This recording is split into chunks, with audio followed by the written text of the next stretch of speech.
तो जनाब हमारे सी प्रोग्रामिंग कोर्स में आज डे नंबर 43 और आज के दिन हम लोग इस कोर्स के अंतर्गत फाइल हैंडलिंग को सीखने वाले हैं, जो कि काफ़ी अच्छा टॉपिक सी प्रोग्रामिंग के अंदर होता है। इसके बाद सिर्फ एक लेक्चर आपका और बचा है, वो है डायनामिक मेमोरी एलोकेशन का। उसको सिखाने के बाद ये कोर्स ऑलरेडी आपका कंप्लीट हो चुका था 95% पहले, 5% अब मैं कंप्लीट कर दूंगा। ये सिर्फ मैं इसलिए कर रहा हूँ कि मैंने आपसे कहा था बेसिक टू एडवांस लेके जाऊंगा, तो ये एडवांस लेवल तक का ही कोर्स है। इसको देखने के बाद सी प्रोग्रामिंग में आपको कंप्लीट नॉलेज हो जाएगी। तो चलिए अपनी वीडियो को स्टार्ट करते हैं बिना समय गवाए। तो जनाब हम लोग आ चुके हैं यहाँ पे कंप्यूटर की स्क्रीन पे। चलिए अब मैं आपको फाइल हैंडलिंग का कॉन्सेप्ट समझाता हूँ सी प्रोग्रामिंग में। तो यहाँ पे विजुअल स्टूडियो कोड खोल लिया है, एक फोल्डर है सी प्रोग्रामिंग का, उसमें मेन डॉट सी हमेशा की तरीके फाइल बनी है जिसमें हम लोग डेमो करके देखेंगे, और इधर पीपीटी बना रखी है जिसमें आपको इनडेप्थ तरीके से समझाऊंगा। अब कॉन्सेप्ट है फाइल हैंडलिंग। तो फाइल हैंडलिंग में हम लोग फाइल्स को हैंडल करते होंगे। हैंडल करने का मतलब क्या है, इसमें दो चीजें होती हैं, एक होता है इनपुट, एक होता है आउटपुट।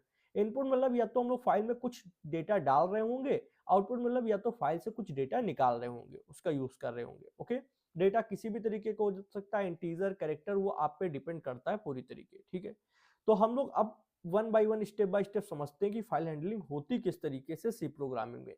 ये कॉन्सेप्ट आपका जावा के अंदर भी है, सी प्लस प्लस के अंदर भी है, बस ये कि थोड़ा थोड़ा डिफरेंस होता है। तो नेक्स्ट टाइप यहाँ पे हम लोग खोल लेते हैं। अब यहाँ पे बात कर लेते हैं, जब भी फाइल हैंडलिंग की बात आएगी तो वहाँ पे हम लोग को सबसे पहले समझना होता है टाइप्स ऑफ मेमोरी, कि हमारे सिस्टम में कितने तरीके की मेमोरी होती है। तो दो ही तरीके की मेन मेमोरी होती है, एक मेमोरी को हम लोग बोलते हैं वोलेटाइल मेमोरी और दूसरे को बोलते हैं non volatile memory.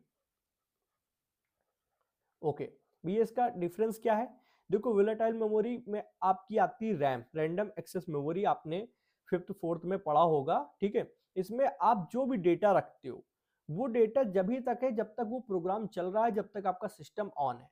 By chance आपका सिस्टम डिस्कनेक्ट होता है, मान लीजिए स्विच ऑफ हो गया, या फिर आपने उसको बंद कर दिया, या फिर वो प्रोग्राम क्लोज हो गया, तो वो डेटा क्या होता है, तुरंत से तुरंत वो इरेज हो जाता है, मतलब जो भी डेटा था वो चला जाएगा।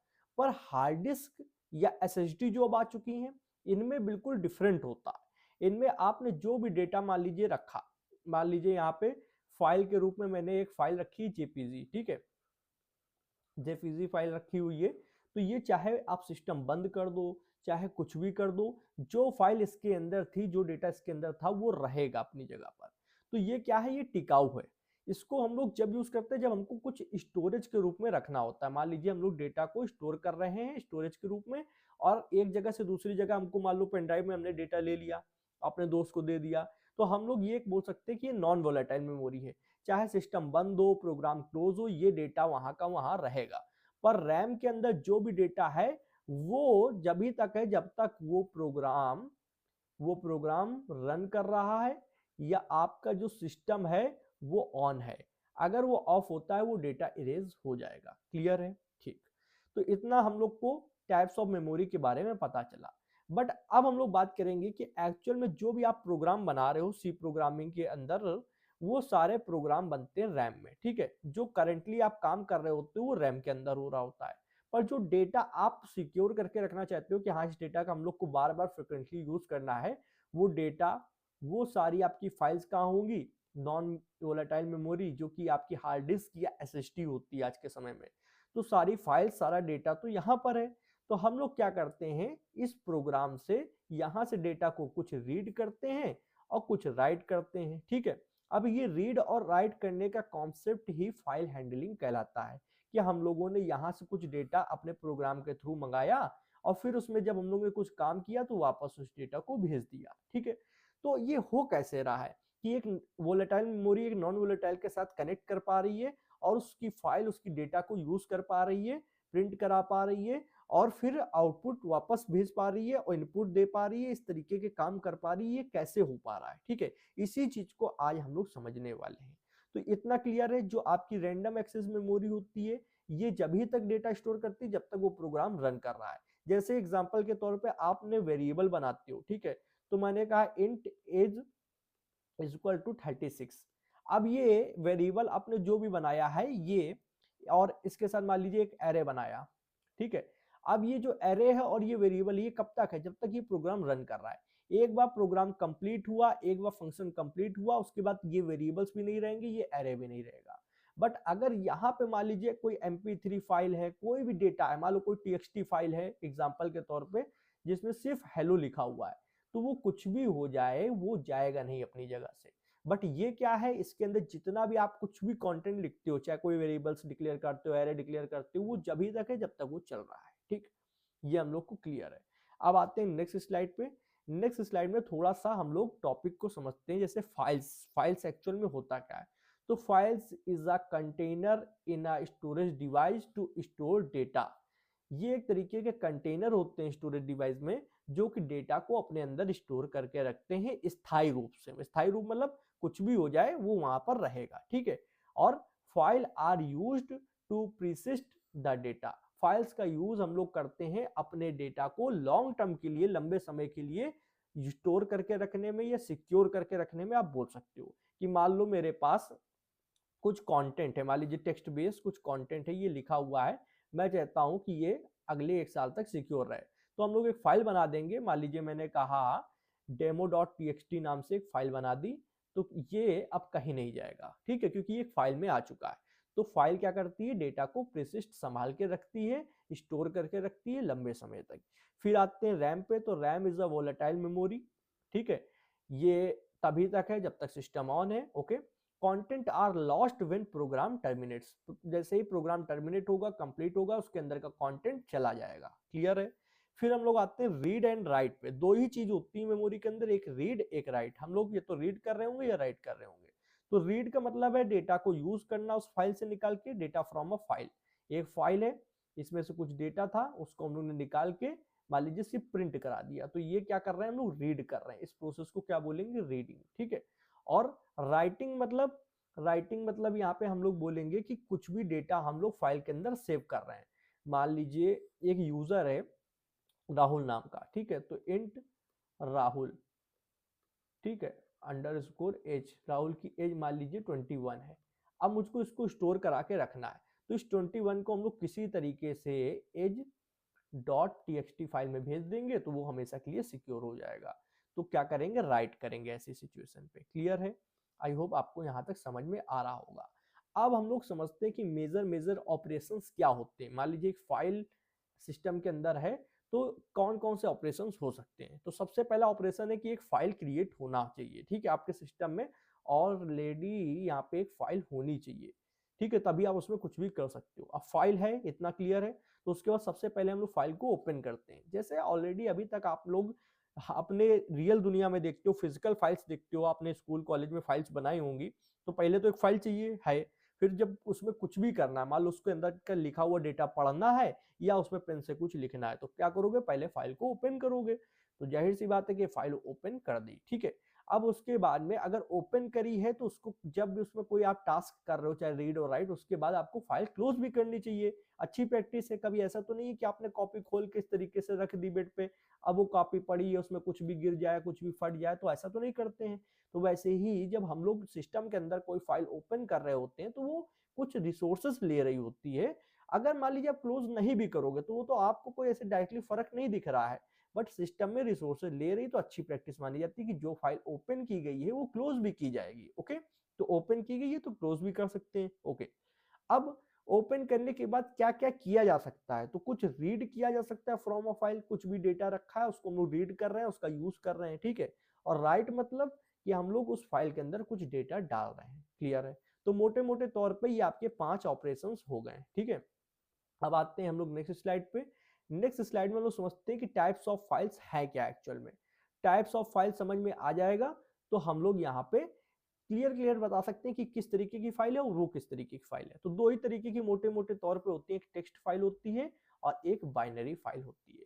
टेक्स्ट फाइल वो होती है जिसको हम लोग पढ़ के अंडरस्टैंड कर सकते हैं कि इसमें क्या लिखा हुआ है, और वो कुछ सेंस बना रही होती है। हमेशा ध्यान रखना, जैसे जिन फाइल्स के आगे लिखा होता है .txt, ठीक है, .md, ठीक है, इन तरीके की जो फाइल होती है, या फिर आपकी जो प्रोग्रामिंग फाइल है, मान लीजिए इसी की बात करें .c, तो कोई भी प्रोग्रामिंग फाइल है तो आप प्रोग्राम पढ़ पा रहे हो, भले आप उसमें इतना अच्छे ना हो, पर आप थोड़ी थोड़ी अंडरस्टैंडिंग रख सकते हो, क्योंकि वो एक तरीके का टेक्स्ट है, आप उसको समझ पा रहे हो। ठीक है, डॉक्स वगैरह जो लिखते हो वो भी सब टीएक्सटी फाइल के अंतर्गत आता है।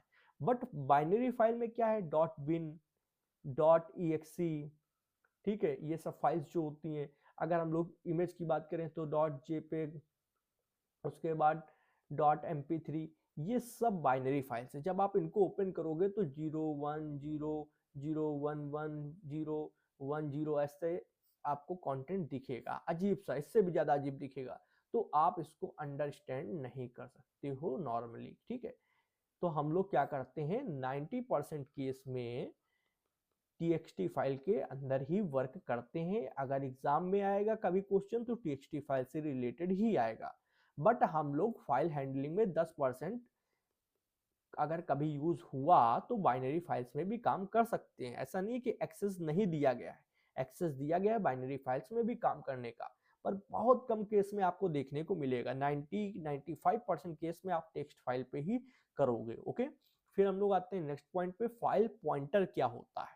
तो एक्चुअल में आप जब भी कोई फाइल होती है, फाइल बना रहे होते हो, तो यहाँ पे पढ़ो file is a hidden structure. इससे मैंने पिछली वीडियो में मैंने स्ट्रक्चर पढ़ाया था। एक इंपॉर्टेंट टॉपिक है सी प्रोग्रामिंग का, जिसमें एक तरीके से हम लोग बोल सकते हैं स्ट्रक्चर इज लाइक ऑब्जेक्ट। आप लोग बाकी भाषा में जैसे जावा स्क्रिप्ट में ऑब्जेक्ट पढ़ते हो, वैसे ही सी प्रोग्रामिंग में स्ट्रक्चर होते हैं। वो डेटा को स्टोर करने का एक तरीका होता है, ठीक है। तो फाइल्स क्या है, एक हिडन स्ट्रक्चर है that needs to be created file. File is a hidden structure जो that need to be a created file. अगर कोई फाइल क्रिएट कर रहे हो तो उस स्ट्रक्चर की जरूरत आपको पड़ेगी, ठीक है। तो मान के चलते हैं कि बैकएंड में कोई स्ट्रक्चर है इस तरीके का, एक ऑब्जेक्ट आप समझ सकते हो, वो ये फाइल है, ठीक है, ये फाइल का ही स्ट्रक्चर है। तो हम लोग क्या करते हैं, आप फाइल पॉइंटर, हम लोग एक फाइल का पॉइंटर बना देते हैं, फाइल टाइप का एक पॉइंटर बना देते हैं। वो क्या करता है, इसको पॉइंट करता है, इस फाइल के स्ट्रक्चर को पॉइंट करता है। तो मान के चलते हैं कि ये हमारा फाइल पॉइंटर है, ठीक है।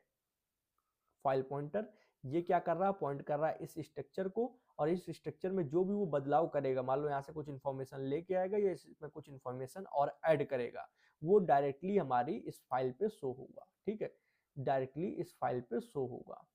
तो कुछ भी अगर डेटा निकाला गया या डाला गया है फाइल पॉइंटर द्वारा, तो इस फाइल पे शो होगा, क्योंकि ये फाइल ही ये स्ट्रक्चर है, और इसको कौन पॉइंट कर रहा है, फाइल पॉइंटर, ठीक है। File pointer that points to all structure and is used to access the file, और इसका यूज करता है उस फाइल को एक्सेस करने के लिए, किस फाइल को, जिसका स्ट्रक्चर है वो, ठीक है। तो हम लोग फाइल पॉइंटर बनाते भैया कैसे हैं, सिंपल है, सिर्फ आपको ये कीवर्ड लिखना है फाइल कैपिटल लेटर में, और उसके बाद स्टार तो आप जानते हो इसलिए लगता है क्योंकि वो पॉइंटर है, और आपको एक कीवर्ड का नाम देना होता है। जैसे यहाँ पे ज्यादातर केसेस में आप देखोगे एफपीटीआर मतलब फाइल पॉइंटर, ठीक है। ये आपका एक इस तरीके से जब आप कंप्लीट लिख देते हो तो एक स्ट्रक्चर को पॉइंट करता हुआ फाइल पॉइंटर बन जाता है, ठीक है। अभी हम लोग बना के भी देखेंगे, एक एक पॉइंट यहाँ पे डेमो में दिखेगा। अब बात कर लेते हैं कि भैया फाइल पॉइंटर है, फाइल भी हमारे पास है जो उसको पॉइंट कर रहा है पॉइंटर, ठीक है। ये पॉइंटर क्या कर रहा है, किसी फाइल के स्ट्रक्चर को पॉइंट कर रहा है, और वो फाइल हमारे पास है, सिंपल सी बात है। तो हम लोग इस फाइल को ओपन कैसे करेंगे, क्योंकि इतना ध्यान रखो, बिना ओपन करे आप कोई भी एक्शन नहीं ले सकते हो, चाहे वो रीड हो चाहे वो राइट हो, कोई भी एक्शन नहीं लिया जा सकता है। तो पहले हम लोग फर्स्ट कंडीशन है ये कि उसको ओपन करेंगे। तो ओपन करने के लिए पहले पॉइंटर बना लिया हम लोगों ने, फाइल डेटा टाइप लिख दिया, जैसे इंट फ्लोट लिखते हैं उसी तरीके, और उसका एक फाइल पॉइंटर बना लिया। अब उस फाइल पॉइंटर के अंदर एक ओपन फंक्शन होता है जिसके आगे एफ लिखा है, और 90% जितने भी इसमें फंक्शन है उसके आगे एफ लिखा रहेगा। एफ ये दिखाता है कि हाँ ये फाइल के लिए यूज किया जा रहा है, तो बहुत ही प्रिसाइज होता है, आप देख के जान जाओगे अच्छा फाइल्स के लिए यूज हो रहा है। तो एफ ओपन फंक्शन क्या करता है, फाइल को ओपन करता है। इसके अंदर दो पैरामीटर्स आप डाल सकते हो, एक तो है फाइल का नाम, ये भी कोटेशन मार्क में ही जाएगा, ध्यान देखना। फाइल का क्या नाम है, हो सकता है फाइल का नाम हो demo.txt, तो इसके ऊपर आपको कोटेशन मार्क इस तरीके लगाने पड़ेंगे। फिर एक कॉमा लग जाता है इस तरीके का, आप ये देख पा रहे हो, और उसके बाद आपको मोड बताना होता है कि आप किस मोड पे उसको यूज करोगे।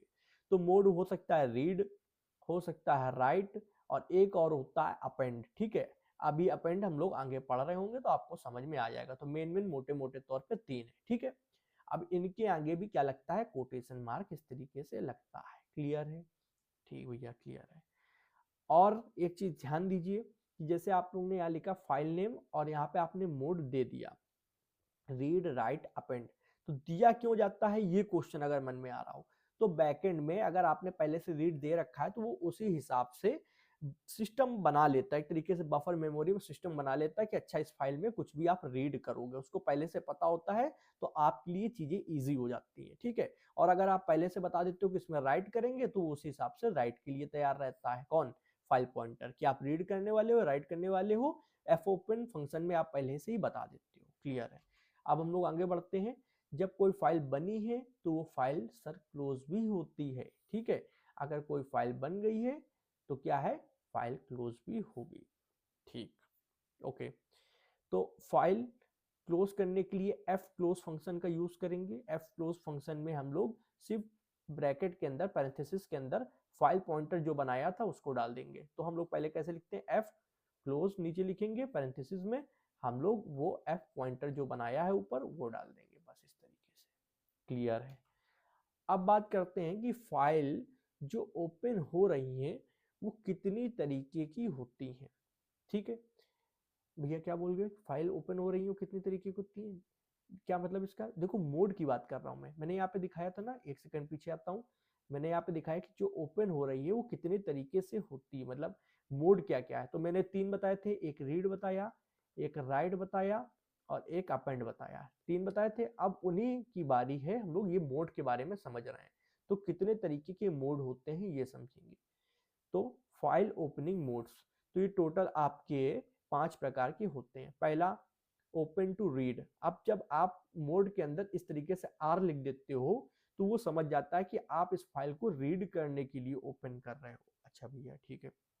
अगर आप आर बी लिख दो तो आप रीड तो करना चाहते हो पर बाइनरी फॉर्म में, open to read in binary. मान लो कोई ऐसी फाइल है जो बाइनरी उसके अंदर लिखा गया है, बाइनरी लैंग्वेज में है, वो टेक्सचुअल फाइल नहीं है, तो आप उसको क्या कर रहे हो, रीड बाइनरी, आरबी लिख देते हो मोड के अंदर, तो वो बाइनरी फॉर्म में आप उसको रीड करते हो, ठीक। उसके बाद आता है राइट। तो राइट क्या करता है, अगर आप ऐसे डब्ल्यू लिख देते हो मोड के अंदर, एक सेकेंड, ऐसे डब्ल्यू लिख देते हो तो ये दर्शाता है कि फाइल में अगर आप कुछ लिखना चाहते हो, ठीक। और डब्ल्यू बी का मतलब क्या होता है, डब्ल्यू बी का मतलब होता है open to write in binary. आप उस फाइल को ओपन करना चाहते हो राइट करने के लिए बाइनरी फॉर्मेट में, ठीक है। जैसे हम लोग पहले ओपन कर रहे थे रीड करने के लिए बाइनरी फॉर्मेट में, वैसे ही राइट करने के लिए भी बाइनरी फॉर्मेट में दिया गया है। मैंने थोड़ी देर पहले जब फाइल के टाइप्स बताए थे तो मैंने बताया था मोटे मोटे 2 ही टाइप्स होते हैं, एक टेक्स्ट एक बाइनरी। तो अगर टेक्स्ट फाइल नहीं है, वो बाइनरी फाइल है, तो बाइनरी के लिए हम लोग रीड बाइनरी यूज करते हैं रीड करने के लिए, और राइट बाइनरी यूज करते हैं राइट करने के लिए। आई होप आपको समझ में आया होगा। तो भैया ये पांचवा कौन सा, ये क्या करता है, अपेंड। तो अपेंड का मतलब हमेशा आप बैठा लो दिमाग में, हर जगह आपको सेम चीज देखने को मिलेगी कि पहले से कुछ लिखा है, मान लो पहले से लिखा है शुभम, ठीक, और आप इसके आगे लिखना चाहते हो पांडे, तो आप अपेंड का यूज करोगे ना कि राइट का यूज करोगे, ठीक है। राइट और राइट बाइनरी आप जो भी यहाँ पे लिखोगे वो क्या करेगा, पहले वाले कंटेंट को पहले गायब करेगा फिर उसके आगे लिखेगा, पर अपेंड क्या करता है, उसके आगे ही वो चीज लिखेगा पांडे।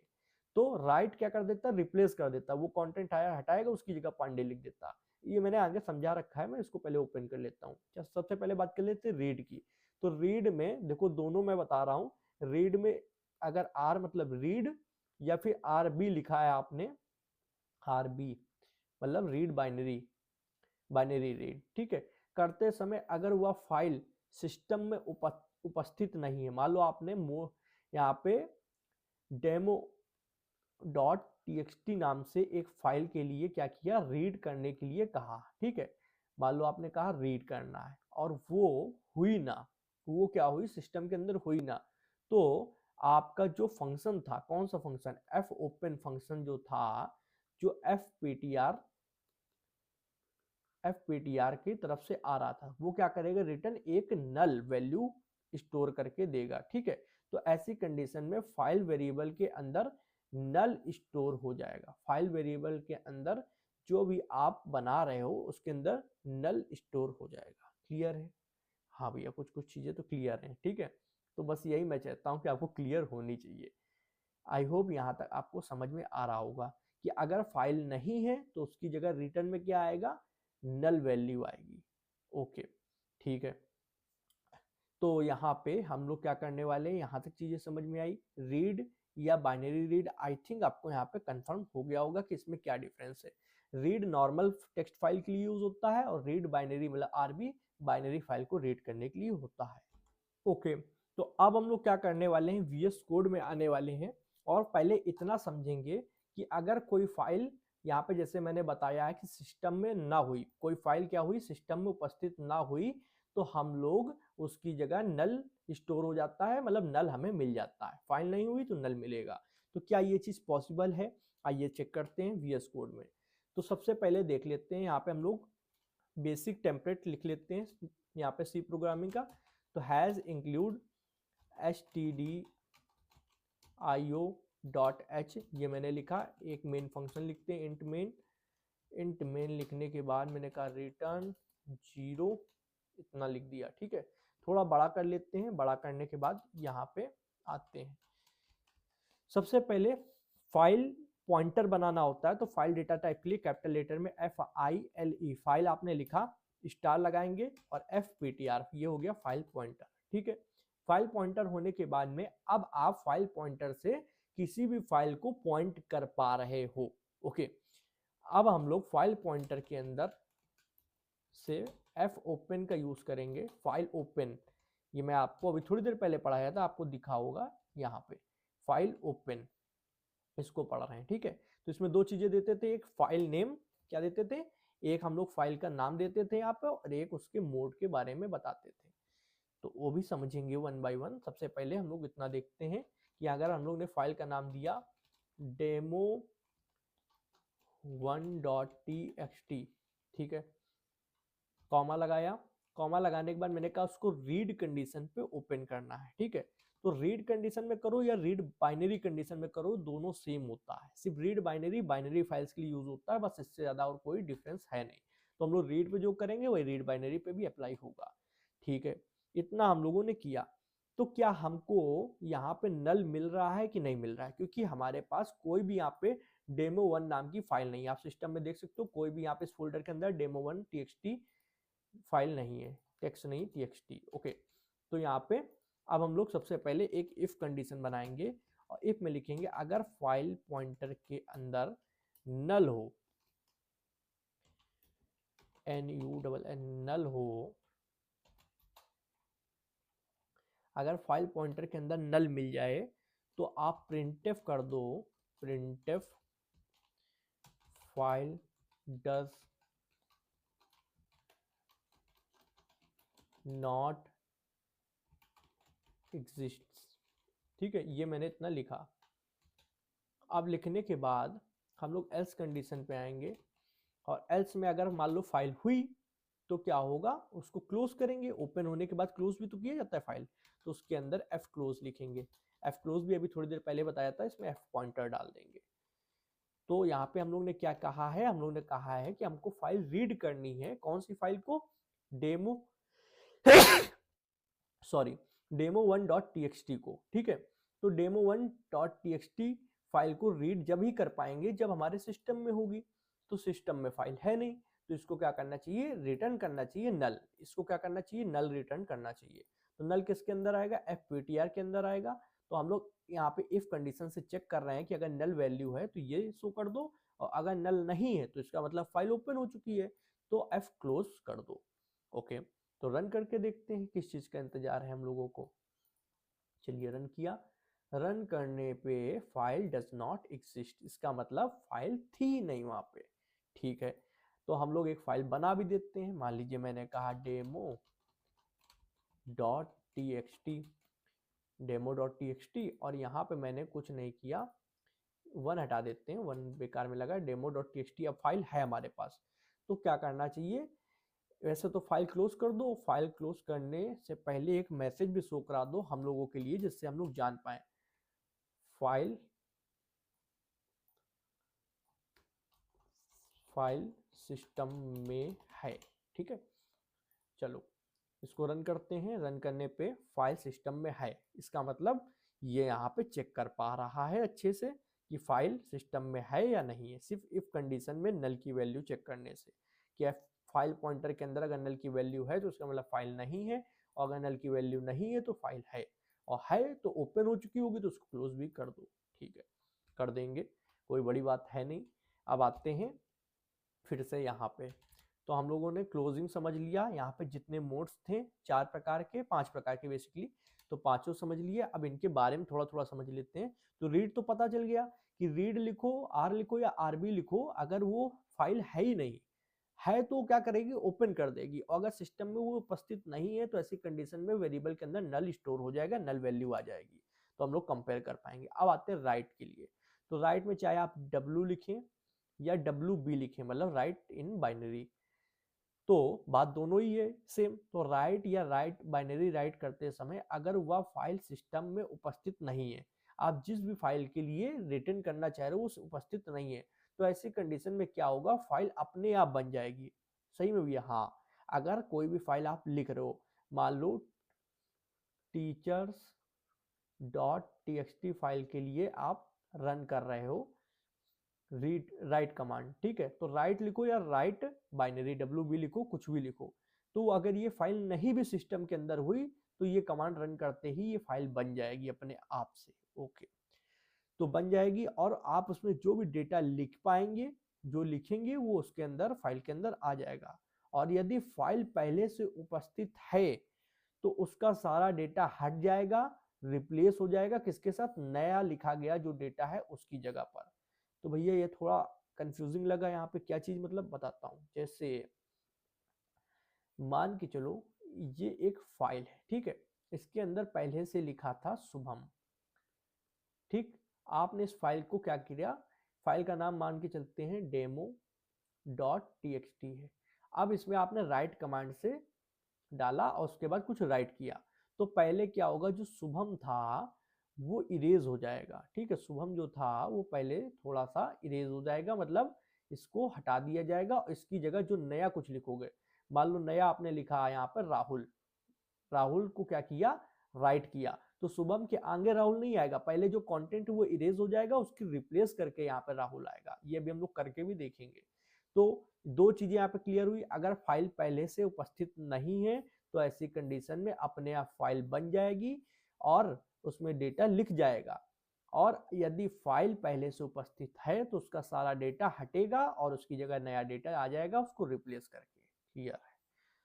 नेक्स्ट आते हैं अपेंड पे। तो अपेंड क्या है, राइट की तरीके होता है बट थोड़ा सा हेल्पफुल नेचर का है। राइट क्या कर रहा है, पुराने डेटा को, पहले जो यहाँ पे डेटा लिखा था, ये जो डेटा है उसको इरेज कर देता था और उसकी जगह पे नया डेटा लिखता था। बट इसमें ऐसा नहीं है, अगर आप अपेंड का यूज करते हो, यदि आप चाहते हैं कि फाइल का पुराना डेटा इरेज ना हो और नया डेटा उसके नीचे आने लगे, तब हम लोग अपेंड मोड का प्रयोग करते हैं।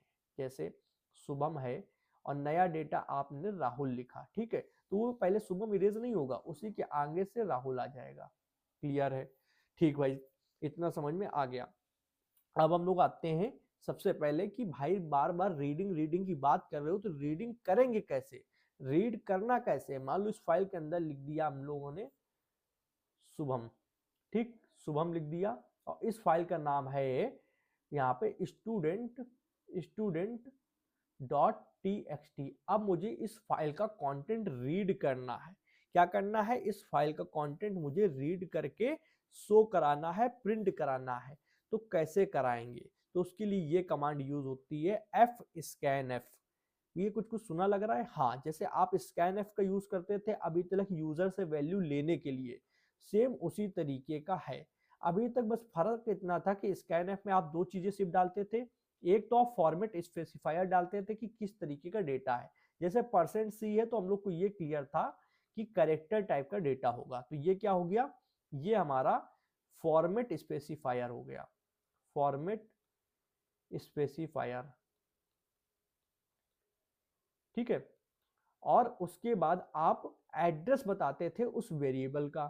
तो मान लो मैंने कहा कि ch नाम का एक वेरिएबल बनाया हुआ है, जो भी डेटा यूजर दे उसको ch के अंदर डाल दो, तो ये एड्रेस ऑफ का साइन बनाते थे, ठीक है, %, और ये क्या कहलाता था, एड्रेस ऑफ वेरिएबल, ये कहलाता था एड्रेस ऑफ वेरिएबल। इतना क्लियर है? अभी तक हम लोग इसका यूज कर रहे थे, सेम वही चीज है, कुछ डिफरेंस नहीं है, सिर्फ उसके आगे एफ लग गया है तो ये फाइल के लिए होगा, यूजर के लिए नहीं।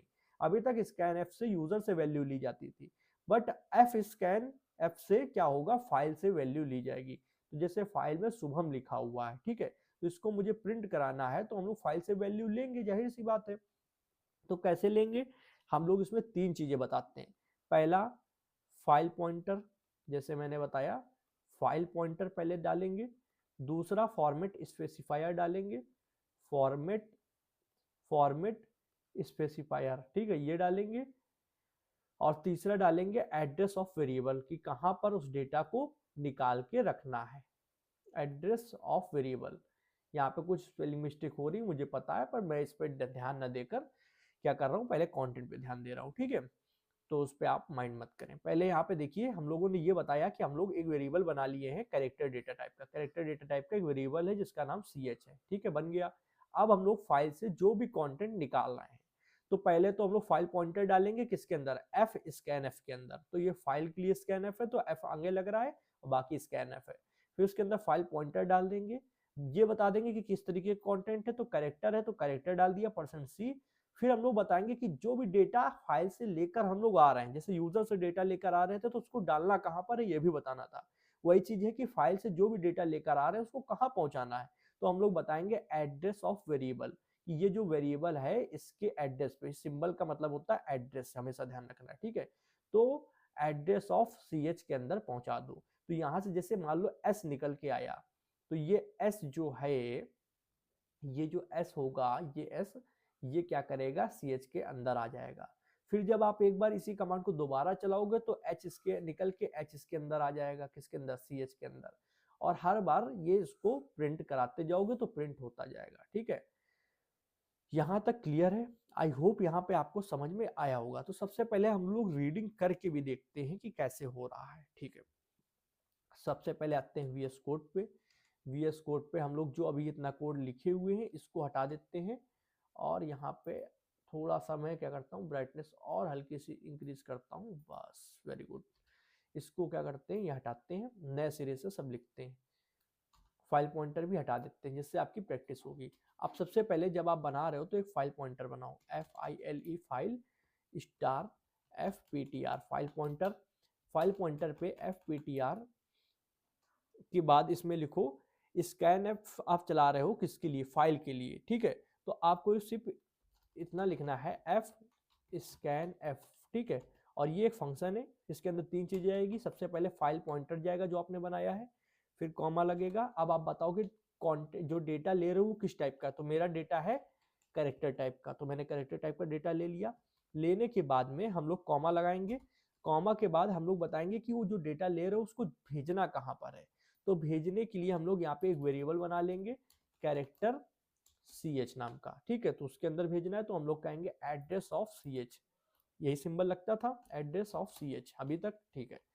तो ये इसके अंदर जो भी डेटा निकल के आएगा फाइल से वो हो जाएगा। क्या ये कंप्लीट कोड है, इसमें कोई बग है, कोई गलती हम लोग ने की है, सोचो जरा। हाँ, एक गलती की है, हम लोग ने फाइल को अभी ओपन ही नहीं किया है। जब तक आप फाइल को ओपन नहीं कर रहे हो तब तक उसको रीड कैसे कर रहे हो। स्कैनएफ जो यहाँ पे एफ स्कैनएफ है, ये रीड कर रहा है। रीड करने का मतलब फाइल से कुछ कंटेंट निकाल रहा है, कुछ डेटा निकाल रहा है, यूज कर रहा है। तो पहले फाइल को ओपन भी करो। तो फाइल को ओपन करने के लिए FPTR is equal to fopen के अंदर दो चीजें जाती है। पहला फाइल का नाम है demo.txt, ठीक है, demo.txt, कॉमा लगाएंगे। अब बताना है मोड कौन सा रखना चाहते हो, तो हम लोग सिंपल रीड रखना चाहते हैं क्योंकि स्कैनएफ किसके लिए है, रीड के लिए ही यूज होता है, ठीक है। रीड मतलब फाइल से कुछ कंटेंट निकालना, ठीक है।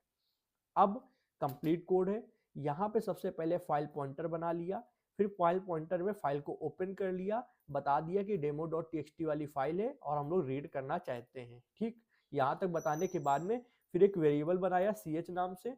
fscanf फंक्शन से क्या कर रहे हैं कि हम लोग ये बता रहे हैं कि फाइल पॉइंटर पे जो भी फाइल टारगेट की गई है, मान लो demo.txt टारगेट की गई है, वहां पर जाओ।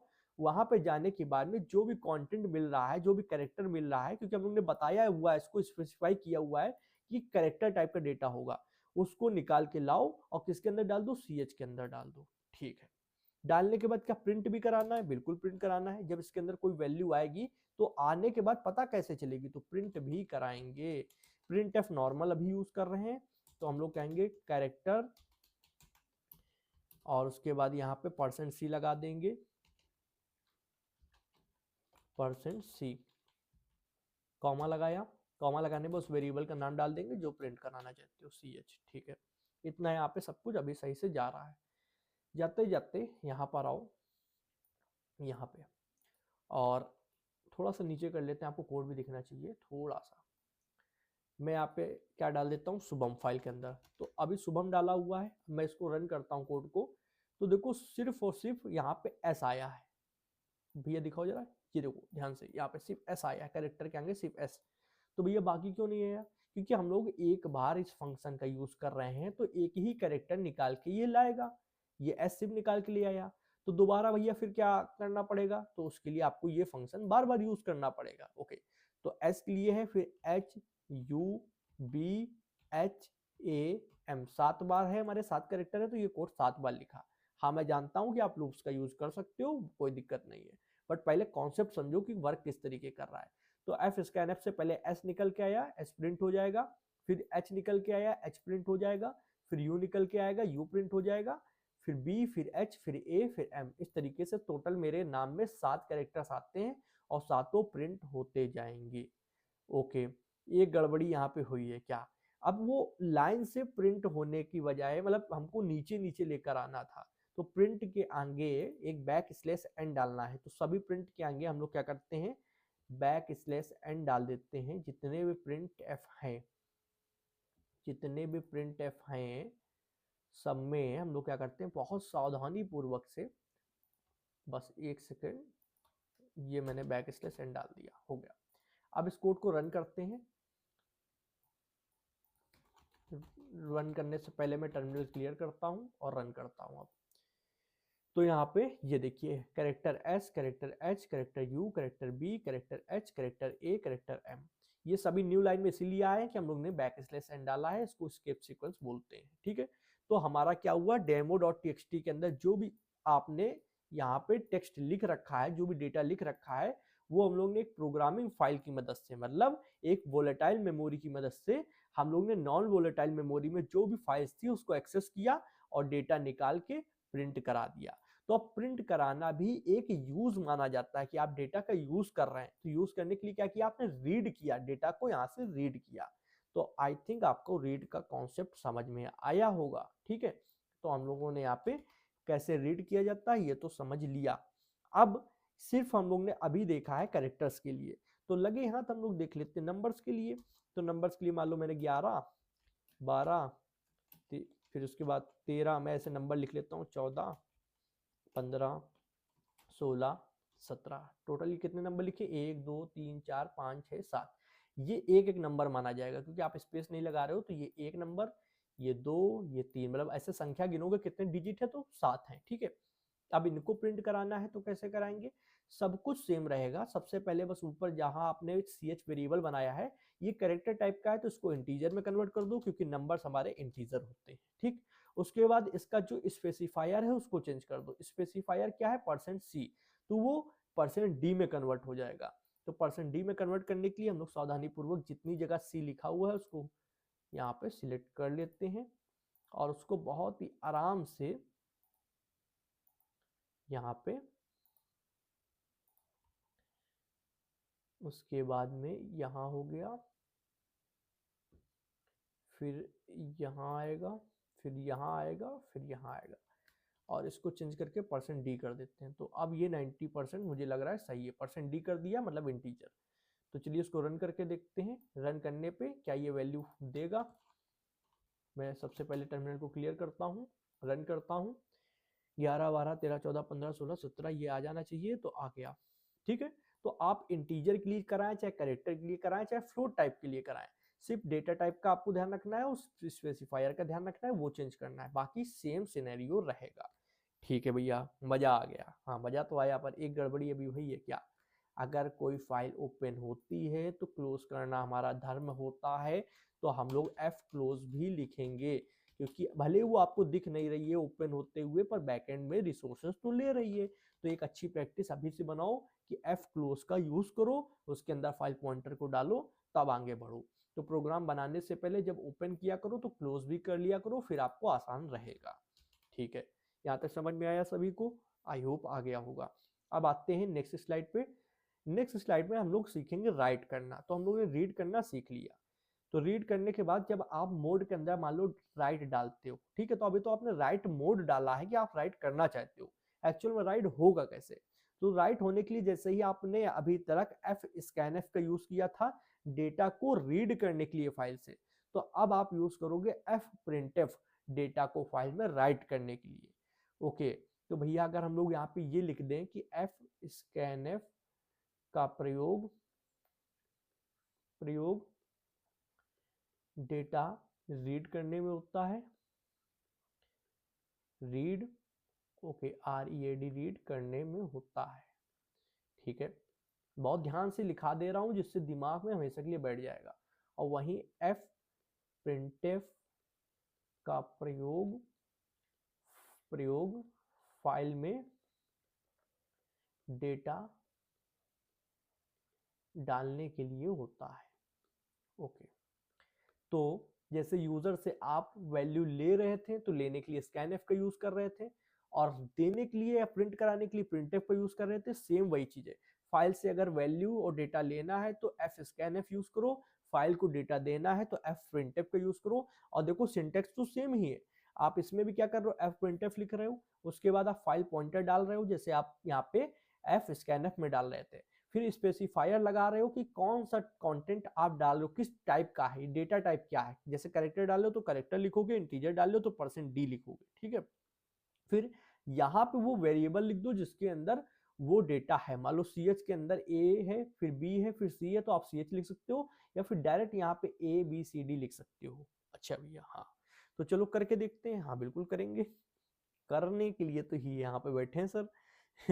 तो यहाँ पे सबसे पहले हम लोग क्या करते हैं, VS कोड को बहुत ही प्रेम से ओपन करते हैं। प्रेम से मतलब आप समझ जाइए। तो यहाँ पे सारा कोड हटाते हैं, दोबारा से लिखेंगे जिससे प्रैक्टिस होगी। कहोगे भैया आप अपनी प्रैक्टिस कर रहे हो? नहीं, मैं अपनी प्रैक्टिस नहीं, आपके लिए कर रहा हूँ कि आप बार बार देखो और बार बार देखो कि कैसे सिंटैक्स बन रहा है। ये किया, अब फाइल को ओपन करेंगे। ठीक है, तो फाइल को ओपन करने के लिए fptr = fopen ये किया, इसके अंदर फाइल बताया। अब हम लोग यहाँ पे जो फाइल है demo.txt वो नहीं बताएंगे, यहाँ पे बताएंगे student.txt। क्या ये फाइल है सिस्टम में?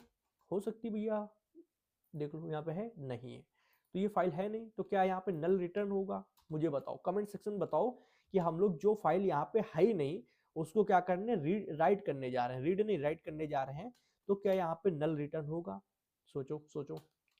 अब फाइल ओपन की है तो क्लोज भी करेंगे, कमेंट सेक्शन में जल्दी बताओ जिससे मुझे पता चल जाए आपका कॉन्सेप्ट क्लियर है या नहीं है। जल्दी बताओ जल्दी।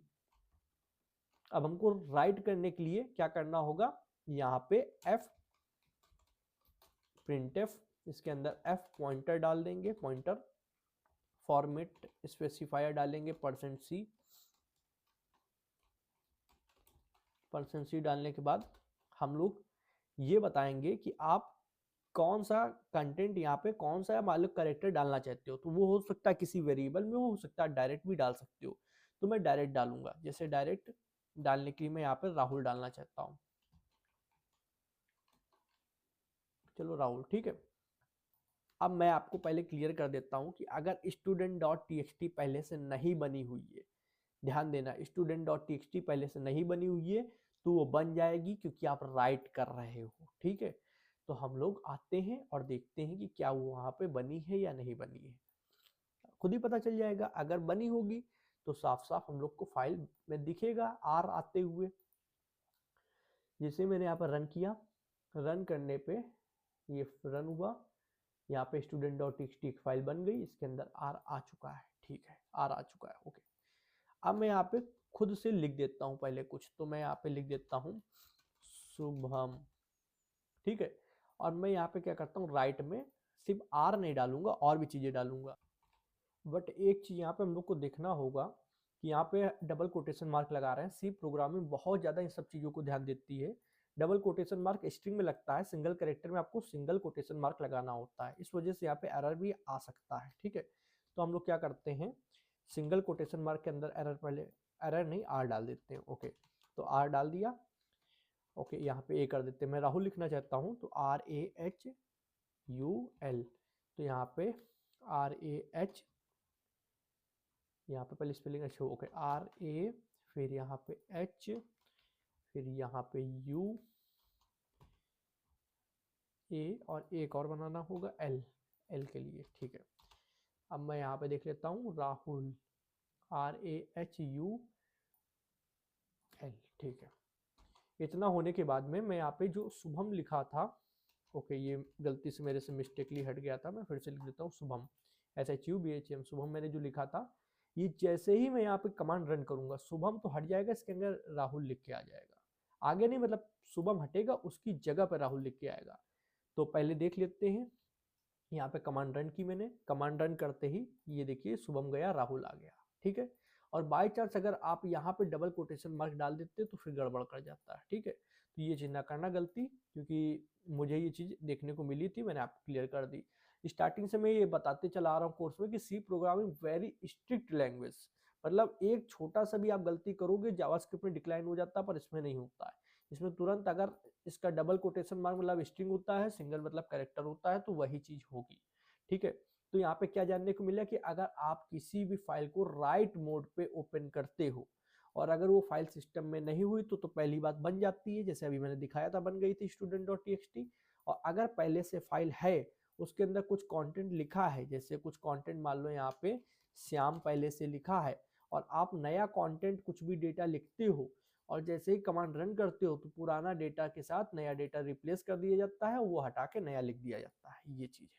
अब इसी के साथ मैंने अपेंड पढ़ाया था। अपेंड में क्या होता है, जैसे मैं यहाँ पे अपेंड लिखूंगा तो अगर मैं यहाँ पे पहले से शुभम लिख दूं, देखना मैं यहाँ पे पहले से शुभम लिख दूं तो शुभम के आगे क्या आ जाएगा, राहुल आ जाएगा, पर शुभम को रिप्लेस नहीं किया जाएगा। मैं कमांड को रन करता हूं, अपेंड में ए डाला जाता है, ये हमेशा ध्यान रखिएगा। जैसे ही कोड रन हुआ और यहाँ पे शुभम के आगे देखो राहुल आ चुका है, शुभम राहुल लिखा हुआ है इस समय, बट इसने शुभम को हटा के राहुल नहीं लिखा, शुभम के आगे राहुल लिखा। तो हमेशा अपेंड का मतलब है उसके आगे, मतलब जहां वो खत्म हो रहा है उसके बाद में आप दूसरा कंटेंट लिख दो। ठीक है, तो ये था अपेंड। रीड राइट अपेंड में हमेशा ध्यान रखना, रीड में अगर फाइल बनी नहीं है तो वो नल रिटर्न कर देगा, और अगर बनी है तो आप उसको रीड कर सकते हो, डेटा उससे यूज कर सकते हो। राइट में अगर फाइल नहीं बनी है तो अपने आप फाइल बना देगा, पहले से जो कंटेंट लिखा है उसको रिप्लेस करके नया कंटेंट नया डेटा लिख देगा। अपेंड में क्या होता है, पहले से जो डेटा लिखा हुआ है उसके बाद मतलब उसके आगे क्या होगा, नया जो आप लिख रहे हो कंटेंट या डेटा वो लिखा जाएगा, जैसे यहाँ पे हो रहा है। इतना समझ में आई होप आपको आ गया होगा। तो हम लोगों ने रीडिंग भी समझ ली, राइटिंग भी समझ ली। ठीक है, अब आते हैं हम लोग एफ गेट्स और एफ पुट्स के बारे में समझते हैं। जिससे यहाँ पे हम लोग देख लो इस तरीके से यूज कर रहे हैं, FPTR, फिर %C, फिर R, इस तरीके यूज कर रहे हैं। तो आप चाहें तो एफ गेट्स और एफ पुट्स का भी यूज कर सकते हैं। तो read and write using fgets and fputs से भी की जा सकती है। ठीक है, कैसे की जा सकती है भैया मैं बताता हूँ। एफ गेट्स से क्या होता है, एफ गेट्स आप पहले लिखोगे, ये भी एक फंक्शन है, इसके अंदर क्या करोगे, फाइल पॉइंटर डाल दोगे। एफ गेट्स करता है फाइल से डेटा निकालने के लिए यूज किया जाता है, मतलब फाइल से डेटा निकालने का काम करता है। तो ये किसका भाई हुआ, ये भाई हुआ एफ स्कैन एफ का। ठीक है, तो ये किसके लिए होता है, कैरेक्टर्स जब आप मेनली यूज करो तब ये यूज करोगे, इंटीजर वगैरह के लिए आपको स्कैन एफ यूज करना पड़ेगा। पर एफ गेट्स क्या कर रहा है, डेटा निकालने के लिए, और एफ पुट्स क्या कर रहा है, फाइल में डेटा डालने के लिए। यहाँ पे साफ साफ लिखा है, तो ये किसकी बराबर हुआ, किसका भाई हुआ, एफ प्रिंट एफ का, क्योंकि एफ प्रिंट एफ भी क्या करता है, फाइल में डेटा डालता है। क्लियर है आप। ठीक है, तो हम लोग दोनों को देख लेंगे, पहले एफ गेट्स को देख लेंगे, फिर एफ पुट्स को देख लेंगे वन बाय वन। तो पहले हम लोग करते क्या है, एफ यहाँ पे गेट्स को चाहे देख ले चाहे पुट्स को देख ले, कोई बड़ी चीज है नहीं, दोनों ही सेम तरीके से वर्क कर रहे हैं। तो आइए पहले एफ गेट्स को देख लेते हैं, जो डेटा निकालने के लिए यूज किया जाता है। पहले मैं क्या करता हूँ, बाकी सारी चीजें रन कर हटा देता हूँ। ध्यान देना मैंने यहाँ पे फाइल पॉइंटर नहीं हटाया है, फाइल पॉइंटर बना है, फाइल ओपन है ऑलरेडी, और यहाँ पे क्या कहते हैं क्लोज भी है। मैं यहाँ पे करूंगा रीड के लिए, क्योंकि fgets क्या कर रहा है, फाइल को रीड कर रहा है। तो जैसे ही मैं यहाँ पे लिखता हूँ fgets, इसके अंदर डाल देता हूँ f pointer, fptr, f pointer डाला, तो क्या होगा कि student.txt में अगर आपने कुछ भी लिख रखा है, बाय एग्जांपल शुभम आपने लिख रखा है, तो शुभम का s निकल के आएगा, पर ये s रिटर्न तो कर रहा है, पर रिटर्न करने के लिए आपको कहीं तो इसको प्रिंट कराना होगा, कहीं तो दिखाना होगा, तो वो भी बात सही है। तो कराने के लिए क्या करेंगे, हम लोग printf का यूज करेंगे, नॉर्मल printf का। सबसे पहले आप ध्यान से देखिए, नॉर्मल printf में क्या होता है, आपको स्पेसिफायर पहले देना है %c, वो दे दिया, फिर कॉमा लगाना है, कॉमा लगाने के बाद अब आप fgets फंक्शन डाल सकते हो, और ये सेमीकोलन बाहर लगा दो अंदर की जगह। ठीक है, तो अब जो ये रिटर्न करेगा, मान लो ये पहला लेटर क्या s को रिटर्न करेगा, वो प्रिंट हो जाएगा printf में। s क्या है, कैरेक्टर है, तो हम लोग यहाँ पे %c का यूज कर रहे हैं। देख लेते हैं, यहाँ पे s आ चुका है। ठीक है, इसी तरीके आप इसको और भी बार बार लिखना चाहते हो तो आप कुछ इस तरीके भी कर सकते हो, मैं आपको दिखाता हूँ। जैसे SHUBHAM, अब मेरा पूरा नाम यहाँ पे प्रिंट होकर आएगा, शुभम। और सिर्फ ये इतना ही नहीं, आप इसमें और भी कंटेंट लिखा होता है, जैसे मैं यहाँ पे इसके आगे लिख देता हूँ my name is Shubham Pandey, I am a web developer. Okay, इतना मैंने लिखा। इतना लिखने के बाद में मैं यहाँ पे जाता हूँ, इस फंक्शन को चलाता हूँ fgets को, और यहाँ पे पूरी ये लाइन आ जाएगी। ओके, यहाँ पे सिर्फ इतना आया माई नेम, उसके आगे की चीज नहीं आई लिख के। क्यों नहीं आई, क्योंकि आपने फंक्शन ही उतनी बार भर का चलाया था। भाई जितनी बार का फंक्शन चलेगा उतनी बार ही चीज चलेगी, कोई लूप तो लगा नहीं है कि पूरा चलेगा। तो ये थोड़ा सा मिस्टेक मैंने बताई कि पूरा आ जाएगा, अगर इस चीज को आप बढ़ा देते हो तो पूरा आ जाएगा, कोई ऐसी बात भी नहीं है।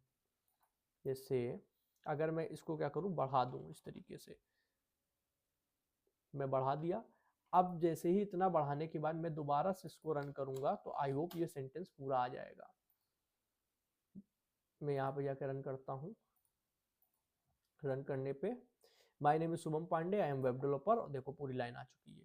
तो ये चीज वर्क कर रही है, बट जितनी बार आप printf यूज करोगे उतनी बार के लिए रन कर रही है। अब fget समझ लिया है तो लगे हाथ fputs भी समझते जाओ। fputs क्या कर रहा है, तो fputs कुछ नहीं करता है, आप जैसे अभी तक कंटेंट डाल रहे थे, कुछ राइट कर रहे थे, वही राइट करने का काम करता है। तो पहले आप रीड की जगह राइट लिख दे यहाँ पे, और अब मैं यहाँ पे नया कंटेंट डालता हूँ। जैसे fputs मैंने लिखा, इसमें आप पहले वो कैरेक्टर बताइए या वेरिएबल बताइए जिसके अंदर आप जो डालना चाहते हो। तो जैसे मैंने कहा एस ना करके मैं यहाँ पे डालना चाहूंगा मनोज, तो एम, और फिर आप फाइल पॉइंटर लिखें fptr। फाइल पॉइंटर लिखने के बाद में तो मैंने कहा मनोज, MAN, फिर उसके बाद O, फिर J, मनोज। मान लो ये डबल जे था मनोज का, तो यहाँ पे डबल जे कर देते हैं। ठीक है, अब चेक करते हैं कि क्या हमारे फाइल पे, जैसे पहले यहाँ लिखा हुआ है my name is Shubham Pandey, I am web developer, क्या ये चेंज होकर यहाँ पे क्या आता है।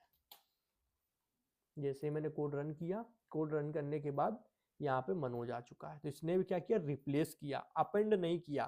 तो अपेंड करना है तो आपको यहाँ पे W की जगह A डालना होगा, हमेशा ध्यान रखें, तभी ये अपेंड करेगा। जैसे मनोज के बाद अगर आप एक बार और चलाते हो तो दूसरा मनोज यहाँ पे आ जाएगा, इस तरीके से। ठीक है, तो भले ही आप यहाँ पे fscanf यूज करें, fprintf यूज करें, fput यूज करें, fgets यूज करें, कोई फर्क नहीं पड़ता है। अगर आपने राइट लिखा है तो वो रिप्लेस करके ही देगा, और अपेंड लिखा है तो बाद में देगा। तो यहाँ पे जो चीज है, मोड आप जो डाल रहे हो वो आप पे डिपेंड करता है। क्लियर है, तो fputs और fgets का यूज समझ में आया। fputs क्या कर रहा है, इनपुट दे रहा है फाइल को, और fgets क्या कर रहा है, आउटपुट ले रहा है, मतलब रीड कर रहा है फाइल से, जैसे fscanf करता है। ठीक है, यहां तक आई होप आपको समझ में आया होगा। आगे बढ़ते हैं। नेक्स्ट है EOF। EOF क्या होता है, जब आप fgets का यूज करते हो, fgets क्या करता है, डेटा को रीड करता है भाई। ठीक, तो एक फाइल के अंदर मान लो शुभम लिखा है SHUBHAM शुभम, ठीक है। टोटल कितने कैरेक्टर्स है? 7 कैरेक्टर्स है। अब अगर आप इसको वाइल लूप के अंदर डाल देते हो f गेट्स को, तो ये क्या करेगा, जैसे ही 7 कैरेक्टर खत्म हो जाएंगे तो उसके बाद रिटर्न करेगा EOF। तो यहाँ पे लिखा है f gets return EOF to show that the file has ended। EOF का मतलब होता है एंड ऑफ फाइल। जैसे ही फाइल का लास्ट कैरेक्टर खत्म होगा, मतलब उसके बाद ये क्या रिटर्न कर देगा? EOF रिटर्न कर देगा। EOF मतलब यहाँ से फाइल खत्म है। तो हम लोग बहुत बढ़िया से लूप का यूज करके पूरा का पूरा कंटेंट प्रिंट करा सकते हैं। अब वो बारी आई है जो मैं यहाँ पे बता रहा था कि आप पूरा कंटेंट प्रिंट करा सकते हैं। जैसे मैंने लिखा hello my name is Shubham Pandey, I am a web developer on YouTube, ठीक है, ये लिखा। उसके बाद इतना लिखने के बाद अगर पूरा का पूरा चाहिए 10 लाइन का हो, 15 लाइन का हो, 50 लाइन का कंटेंट हो, आप इसको प्रिंट कराना चाहते हो f गेट्स से, तो ऐसे करोगे, ध्यान से देखना। पहले तो फाइल पॉइंटर बना है, ध्यान दे लो। फाइल ओपन है, हाँ ध्यान दे लो। फाइल क्लोज है, हाँ ध्यान दे लो। इतनी चीजें क्लियर है। फिर एक वेरिएबल बनाओ कैरेक्टर ch नाम से, बना लिया। अब ch के अंदर क्या करो, हर बार f गेट्स से जो वैल्यू आ रही है उसको स्टोर कराओ। तो f गेट से हर बार एक ही कैरेक्टर निकल के आएगा, सबको पता है। फाइल का नाम दे दो student.txt, ये दे दिया। हम लोग क्या कर रहे हैं, वैल्यू को रीड कर रहे हैं, तो यहाँ पे रीड डाल देंगे। ध्यान देना, हर बार एक ही, अच्छा ये तो पहले से हो चुका था, ये पहले हो चुका था। f गेट्स में ये नहीं देना होता है। f गेट्स में सबसे पहले गेट नहीं होता, गेट्स होता है, और वो हम लोग ऊपर फाइल बता चुके हैं f ओपन की, तो उसको नहीं बताना है। f गेट्स में सिर्फ फाइल का पॉइंटर डालो, fptr, ये डाला। तो जितनी बार ये फंक्शन चलेगा उतनी बार इस फाइल से एक कैरेक्टर निकाला जाएगा और उसको ch के अंदर डाला जाएगा, ठीक है। तो जब डाला जा रहा है तो हम लोग वहीं पे while लूप लगा देते हैं। और while लूप में कहते क्या है, एक कंडीशन देते हैं। कंडीशन में हम लोग कहेंगे कि जब ch की वैल्यू जब तक किसके बराबर नहीं होती, EOF के, तो EOF के बराबर जब तक नहीं हो रही है तब तक आपको क्या करना है, ये लूप चलाना है। तो मैं यहाँ पे आई थिंक EOF ऐसे होगा, ठीक है।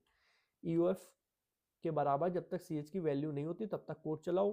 तो EOF के बराबर कब होगी, जब पूरे फाइल के सारे कैरेक्टर्स निकल आएंगे। तो हर बार हम लोग ch को प्रिंट भी कराएंगे। printf का यूज करेंगे, %c का यूज करेंगे। %c यूज करने के बाद में यहाँ पे ch को प्रिंट कराएंगे हर बार। चलो प्रिंट करा दिया। अब प्रिंट कराने के बाद हर बार न्यू वैल्यू वापस से डालनी भी होगी ch के अंदर, क्योंकि एक बार लूप स्टार्ट हो गया तो वो बाहर तो जाएगा नहीं। आई होप आपको बेसिक लूप की अंडरस्टैंडिंग होगी यहाँ पे। तो यहाँ पे ध्यान दीजिए कि आप एक बार लूप स्टार्ट कर देते हो तो बाहर तो वो वेरिएबल को बार बार ये एक्सेस करेगा नहीं। अब क्या करना है, इसी के अंदर दोबारा दोबारा से न्यू वैल्यू डालनी है। तो हम लोग फाइल पॉइंटर डाल देते हैं। बहुत आराम से समझाऊंगा, समझ जाओगे, कोई यहाँ पे रॉकेट साइंस है ही नहीं। सबसे पहले देखो, शुभम है हमारी फाइल के अंदर, मान के चल तो शुभम है, इतना टेक्स्ट नहीं है, सिर्फ शुभम है 7 अंकों का, ठीक है। सबसे पहले ये फंक्शन चलेगा, शुभम का s निकल के आएगा ch के अंदर आया। फिर ये लूप चलेगा, तो लूप क्या चेक करेगा, ch की वैल्यू क्या EOF के बराबर है, नहीं है। तो यहाँ पर printf में s प्रिंट हो जाएगा, ठीक। अब ch के अंदर जो नेक्स्ट कैरेक्टर है h निकल के आएगा, वो आ जाएगा ch के अंदर। फिर चेक होगा ch के अंदर क्या इसके अंदर EOF की वैल्यू है, नहीं है, EOF के बराबर नहीं है, तो printf h आ जाएगा। फिर h के बाद u आएगा निकल के, u इसके अंदर आएगा, वो चेक होगा, फिर u प्रिंट हो जाएगा। फिर b निकल के आएगा इसके अंदर, b प्रिंट होगा, पहले b चेक होगा फिर b प्रिंट हो जाएगा। ऐसे लास्ट तक m आएगा निकल के, और m जब आएगा चेक होगा EOF के बराबर है, नहीं, तो प्रिंट हो जाएगा m। प्रिंट होने के बाद फिर जब दोबारा आप ch करोगे तो अब तो पूरी फाइल के कैरेक्टर खत्म हो चुके हैं, तो क्या करेगा, f गेट्स रिटर्न कर देगा EOF। तो EOF किसके अंदर आ जाएगा, ch के अंदर। जब ch के अंदर EOF आया तो उसको कंपेयर किया जाएगा, क्या ch की वैल्यू EOF के बराबर है, हाँ है। जब वैल्यू बराबर निकल आएगी तो फिर वो लूप चलेगा नहीं, कंडीशन ब्रेक हो जाएगी, ठीक है। तो EOF कब रिटर्न होता है, जब पूरा कंटेंट फाइल का खत्म हो जाएगा और उसके बाद f गेट्स चलेगा तो EOF रिटर्न कर देगा, ठीक है। तो कंडीशन में हम लोग ने ये डाला कि अगर ch की वैल्यू EOF के बराबर है तो क्या करो, लूप को रोक दो, नहीं तो लूप को चलते रहने दो जब तक कंटेंट खत्म नहीं होता। तो यहाँ पे कंटेंट काफी लंबा है, डेटा काफी लंबा है, तो ये पूरी लाइन प्रिंट होगी। अगर आप 4000 लाइन भी लिख दोगे वो भी प्रिंट होगा बिना किसी शंका के। इतना हो गया। इतना होने के बाद में हम लोग अब कोड को रन करके देखते हैं। कोड को किया रन करने के बाद में जस्ट अ सेकेंड, यहाँ पे एक सेकेंड, printf%c/ch यहाँ पे फिर से रन कर लेते हैं। आई थिंक कुछ गड़बड़ हुई है, देख लेते हैं। Clear screen. हम लोग ने लूप बनाया, पहले तो यहाँ पे देख लेते हैं सब चीजें क्लियर है। हम लोग ने कैरेक्टर का बनाया, कैरेक्टर ch के अंदर क्या किया, fgets करके fgets करके फाइल पॉइंटर की वैल्यू को निकाला और उसके अंदर डाल दिया। डालने वो वाइल लूप चलाया, जब तक कहा ch की वैल्यू eof के बराबर ना हो तब तक क्या करो, printf चलने दो, ठीक है। और printf में क्या करो, %c को प्रिंट कराओ ch के लिए, ठीक है। ch के अंदर फिर दोबारा से न्यू वैल्यू डाल दो। तो एक बार देख लेते हैं यहाँ पे जो कोड था सब चीजें सही है। यहाँ पे student.txt फाइल भी सही है। हम लोग यहाँ पे सिर्फ ये a नहीं, यहाँ पे r होगा, रीड कर रहे हैं फाइल को। क्या कर रहे हैं, रीड कर रहे हैं। रन किया, इस बार आ जाएगा। ओके, इस तरीके क्या करना होता है, डिबगिंग करना होता है। कभी भी एरर आता है तो ये ध्यान लो, बहुत छोटी सी कोई मिस्टेक होगी, आपके कोड में गड़बड़ी नहीं होती है, कोई ऐसे ही रिटर्न मिस्टेक होगी। जैसे आप टाइपो में यहाँ पे आर करना था तो पहले से ए था, ए मतलब अपेंड, वो राइट रिटर्न के लिए होता है। अब आप रीड कर रहे हो तो आर डालोगे, तो पूरा कंटेंट रीड होके देखो प्रिंट हो गया, hello my name is Shubham Pandey, I am web developer on YouTube. पूरा आप 10,000 लाइन भी होती तो 10,000 लाइन भी प्रिंट करता, क्योंकि लूप जब तक चलता जब तक लास्ट कैरेक्टर खत्म ना हो जाता। जब लास्ट कैरेक्टर खत्म होता तब ch की वैल्यू eof हो जाती और यहाँ पे ये लूप ब्रेक कर जाता, रुक जाता। क्लियर है? तो eof क्या है ये भी समझ में आपको आ गया होगा। अब आते हैं हम लोग make a program to read 5 integer from a file. Very simple, 5 integer को हमको फाइल के अंदर से निकालना है। तो मान के चलते हैं 1 2 3 4 5 ये पड़ा है, इसको प्रिंट कराना है ऐसे 1 2 3 4 5 में कॉमा नहीं लगाऊंगा, सिर्फ बता रहा हूँ। तो बहुत ही आसान है, इसमें कुछ करना ही नहीं है। आते हैं यहाँ पे, सबसे पहले इस टेक्स्ट को हटाते हैं। टेक्स्ट को हटाने के बाद 1 2 3 4 5, आप यहाँ पे कोई भी 5 रैंडम नंबर दे सकते हो, जरूरी नहीं जो मैंने दिया है वही दो, ठीक है। मैं टर्मिनल को थोड़ा नीचे लेकर आता हूँ, यहाँ पे फटाक से आपको कोड लिख के दिखाता हूँ। सबसे पहले सारा हटा देता हूँ एक बार के लिए, फिर से आपको दोबारा से लिख के दिखाता हूँ। File data type pointer F pointer, अगर सिर्फ पॉइंटर भी लिख दोगे ऐसी कोई मिस्टेक नहीं होगी, पर एफ पॉइंटर से पता चलता है। एफ पॉइंटर में क्या करेंगे हम लोग, एफ ओपन करेंगे, फाइल का नाम देंगे student.txt।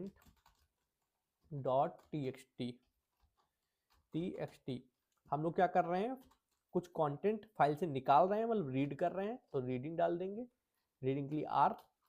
इतना हो गया। अब इतने के बाद सोचो कि कैसे निकालना है, कोई भी कंटेंट फाइल से कैसे निकालना है। तो उसके लिए क्या हम लोग fscanf यूज कर सकते हैं, हाँ बिल्कुल इसी का यूज कर लेते हैं, सिंपल चीज है। हम लोग क्या करते हैं, %d का यूज करते हैं, सॉरी पहले हम लोग f पॉइंटर डाल देते हैं, ठीक है। f पॉइंटर डालने के बाद फॉर्मेट स्पेसिफायर क्या था, फॉर्मेट स्पेसिफायर था हमारे पास कोटेशन मार्क में %d, क्योंकि यहाँ पे नंबर्स की बात हो रही तो वो इंटीजर होता है, इंटीजर के लिए %d लगाया जाता है, हमेशा ध्यान रखिए। और scanf से वैल्यू आप जो निकाल रहे हो उसको किसी इंटीजर के अंदर डालोगे भी, तो डालने के लिए क्या करते हैं, int num किया, और num करने के बाद में यहाँ पे एड्रेस ऑफ num कर दिया। ओके, num करने के बाद में अब printf %d num के अंदर जो भी वैल्यू निकल के आएगी, तो ये सिर्फ एक बार के लिए नहीं है, ये काफी बार के लिए है। तो हम लोग 1 2 3 4 5 1 2 3 4 5, आई थिंक आपको यहाँ तक समझ में आया होगा। देखो पहले तो हम लोग ने कोड लिख लिया, कभी भी कोड लिखते हैं तो ये ध्यान दो कि जो भी लिख रहे हो सावधानी पूर्वक लिखो। हो सकता है कि भाई जल्दीबाजी में कोई मिस्टेक हो गई हो, अगर एक बार आइडेंटिफाई कर लोगे तो आपका फायदा है उसमें, कहीं हम लोग नहीं भागे जा रहे हैं, कहीं आप नहीं भागे जा रहे हो, ठीक है। तो जैसे यहाँ पे प्रिंटफ है तो हर बार प्रिंटफ चलाना होगा। जैसे यहाँ पे ये देखो, ये प्रिंटफ एक बार चलाया, ये एक प्रिंटफ चलाया, ये एक प्रिंटफ चलाया और ये एक प्रिंटफ चलाया, क्योंकि हर बार नम की वैल्यू चेंज होगी और हर बार हमको उसको प्रिंट कराना है। तो यहाँ पर आते हैं, कोड को रन करते हैं, 1 2 3 4 5 ये आ गया। ठीक है, क्या इसको स्पेस के साथ लाया जा सकता है? बिल्कुल लाया जा सकता है, कोई बड़ी चीज नहीं है। जहां आप प्रिंटफ कर रहे हो %d के बाद स्पेस अगर 2 बार लगाओगे तो 2 बार आ जाएगा। हर जगह आपको 2 बार स्पेस लगा देना है इस तरीके से, इस तरीके से। तो अब क्या होगा, स्पेस के साथ आ जाएगा। टर्मिनल क्लोज करते हैं, अगेन रन करते हैं, ये आया 1 2 3 4 5। ठीक है, तो पहला क्वेश्चन तो सॉल्व हो गया। इतना कोई कठिन क्वेश्चन इसमें आते ही नहीं है कि आपको लगे कि हाँ यार क्या ही बोल दिया। फिर make a program to input student information from a user and enter it to a file. मतलब यूजर से क्या करना है, इंफॉर्मेशन लेनी है। तो इंफॉर्मेशन लेनी स्टूडेंट की, मान लो नेम ले लिया, नेम के बाद और क्या हो सकता है, एज ले लिया, CGPA ले लिया, और उसको एक फाइल के अंदर क्या करना है, दिखाना है। तो कुछ इस तरीके दिखाएंगे, जैसे मान लो नेम में मान लो शुभम हो गया, ठीक है, और एज में 22 हो गया, CGPA में मान लो 9.1 हो गया। ठीक, इस तरीके से मान लो फाइल में दिखाना है। तो 3 वेरिएबल बन जाएंगे, जिसमें पहला तो एरे होगा क्योंकि स्ट्रिंग को लेगा। तो एरे स्ट्रिंग क्या, स्ट्रिंग भी अभी खुद में ही एक एरे है। ध्यान देना, जब मैंने पढ़ा है तो आपको पता होगा कि स्ट्रिंग खुद में भी एक एरे है। ये क्या होगा इस तरीके से। और एज आपका इंटीजर टाइप का बन जाएगा। किस टाइप का, इंटीजर टाइप का। स्ट्रिंग हमेशा कैरेक्टर टाइप की होती है, ये फ्लोट टाइप का हो जाएगा। अब तीनों में वैल्यू लेना तो आप जानते हो यूजर से। पहले क्या करो, बताओ कि क्या लेना है, नेम ले रहे हो और फिर स्कैनएफ कर दो। प्रिंटएफ स्कैनएफ से आप वैल्यू ले लो और वहां पे फिर ये डालने वाला काम मैं आपको बताता हूँ। बहुत ही सिंपल है, कुछ खास है नहीं एक्चुअल में। तो आते हैं VS कोड पे। VS कोड फाइल ओपन थी तो ओपन रहने दो। ओपन रहने के बाद अब यहाँ पे हम लोग क्या करेंगे, रिटर्न करेंगे। तो रिटर्न के लिए मैं अपेंड का यूज कर दूं, ज्यादा सही रहेगा। और यहाँ पे ध्यान से देखें, सबसे पहले वैल्यू के लिए 3 वेरिएबल बना लें। तो 3 वेरिएबल मैं बना लेता हूं। कैर नेम, ये एक एरे है, मैं बार बार इसको बता रहा हूं कि आप भूल ना जाएं, स्ट्रिंग एक एरे ही होता है, ठीक है। उसके बाद इंट एज के बाद फ्लोट FLOAT फ्लोट में CGPA, ठीक है, ये हो गया। ओके,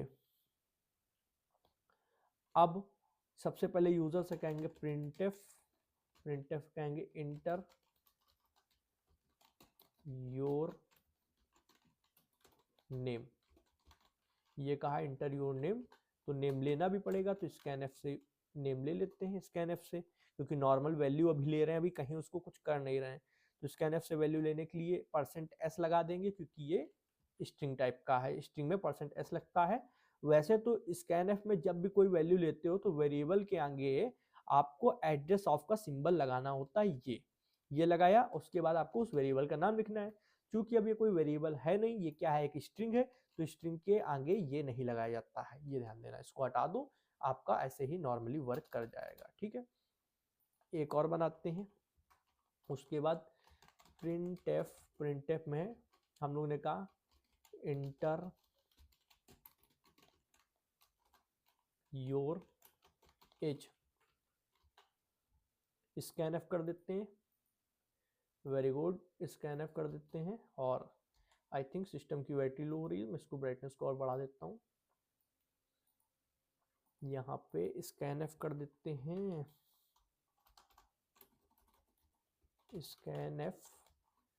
स्कैनएफ में मान लो कोई वैल्यू ली जा रही है, तो इंटीजर है तो %d लगाएंगे। अब वो वैल्यू कहाँ जाएगी, वो वेरिएबल के अंदर जाएगी, तो वेरिएबल का नाम एज है, तो उसके आगे एम्परसेंड का साइन लगाएंगे, जो एड्रेस ऑफ कहलाता है। प्रिंटफ के अंदर inter inter your CGPA, CGPA भी लेंगे यूजर से। स्कैन एफ में CGPA होगी %f, फ्लोट टाइप की हो सकती है। किसके अंदर जाएगी, वेरिएबल का नाम है हमारे यहाँ पे CGPA नाम है, ठीक है, दे दिया। इतना होने के बाद में ध्यान से देखिए, इतना अभी हम लोग ने कुछ अलग नहीं किया है। जो अभी तक हम लोग बेसिक सी प्रोग्रामिंग पढ़े हैं उसी का पार्ट है कि हम लोग ने एक मान लो स्ट्रिंग बना लिया, 2 वेरिएबल बना लिए, एक इंटीजर एक फ्लोट, और वैल्यू ले ली, ठीक है, ले ली। अब क्या करना है, लेने के बाद में उसको भेजना है किसके पास, फाइल के पास में, ठीक है। तो इतना करने के बाद नीचे आओ, जो वैल्यू मिल रही है भेजने के लिए क्या यूज करते हैं, fprintf यूज करते हैं। वैसे तो आप fputs यूज कर सकते हो, पर यहाँ पे fprintf ही यूज होगा क्योंकि अलग अलग तरीके की डिफरेंट टाइप की वैल्यूज हैं। तो fprintf में हम लोग सबसे पहले f पॉइंटर डाल देते हैं, उसके बाद में हम लोग ये बताते हैं कि किस टाइप की वैल्यू है। तो हम लोग पहले लिख देते हैं स्ट्रिंग स्टूडेंट नेम, और उसके आगे पहला स्ट्रिंग है तो %s डाल देंगे। %s डालने के बाद में एक \n भी यहाँ पे डाल देते हैं जिससे देखने में थोड़ी शोभा बढ़ेगी। \n डालने के बाद में हम लोग नेम लिख देते हैं। अब सेम इसी तरीके करेंगे, यहाँ पे कर देंगे स्टूडेंट एज, यहाँ पे कर देंगे %d, और यहाँ वेरिएबल का नाम बदल के कर देंगे एज। उसके बाद में स्टूडेंट की क्या ली गई है, CGPA ली गई है, CGPA यहाँ पे %f हो जाएगा, फ्लोट है। और यहाँ पे हम लोग बता देंगे कि CGPA के अंदर वैल्यू डालनी है, ठीक है। डालनी का है, CGPA से वैल्यू लेनी है। CGPA के अंदर वैल्यू है ना, तो वो क्या करेगी, फाइल पॉइंटर के अंदर चली जाएगी।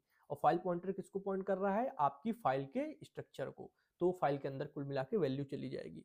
उसके बाद ध्यान से देखो कि यहाँ पे हम लोग ने क्लोज नहीं किया है, तो फाइल को क्लोज कर दो। तो f क्लोज में f पॉइंटर डाल दिया, ptr पॉइंटर, और रन किया। रन करने के बाद आई होप यहाँ पे सब चीज़ें ठीक है। इस टेक्स्ट को हटा लेते हैं, ठीक है, और मैं यहाँ पे रन करता हूँ क्लियर करके। जैसे ही मैंने रन किया तो ये पूछेगा इंटर योर नेम, मैंने कहा शुभम के बाद इंटर योर एज मैंने कहा 22, उसके बाद CGPA मैंने कहा 9.1। इंटर दबाने के बाद यहाँ पे आते हैं तो ये देख लो इस तरीके से डेटा बन गया, student name Shubham, student age 22 और स्टूडेंट CGPA 9.1। फ्लोट में आगे 4 5 6 तक नंबर दिखाता है तो वो कोई दिक्कत वाला नहीं है, आप आराम से यूज कर सकते हैं 6 अंकों तक का, 2 2 4 5 6 तक, ठीक है। ये हो गया। इसमें एक बार रिवीजन कर देता हूँ। पहले 3 चीजें बना ली, एक स्ट्रिंग, ठीक है, स्ट्रिंग एरे, दूसरा इंटीजर वेरिएबल, फ्लोट वेरिएबल, ठीक है।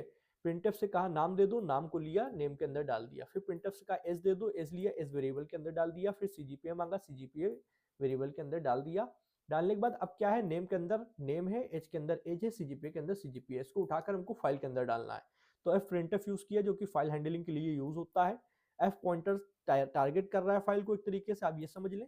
स्टूडेंट नेम इसलिए लिखा है क्योंकि यहाँ पे इसके आगे जो वैल्यू आ रही है उसके पहले स्टूडेंट नेम, स्टूडेंट एज और स्टूडेंट CGPA लिख के आए, इसलिए यहाँ पे पहले लिख दिया है।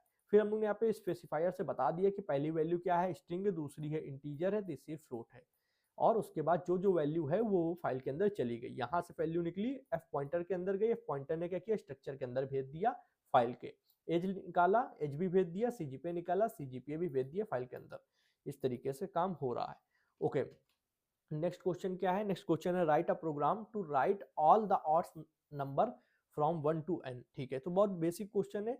ऑड नंबर क्या होता है, इवन ऑड आपने सुना होगा, वही करना है। सबसे पहले ये सारी चीजें हटा लेता हूँ। हटाने के बाद में जो कुछ वेरिएबल्स वगैरह बनाए उनको भी हटा देता हूँ, ठीक है।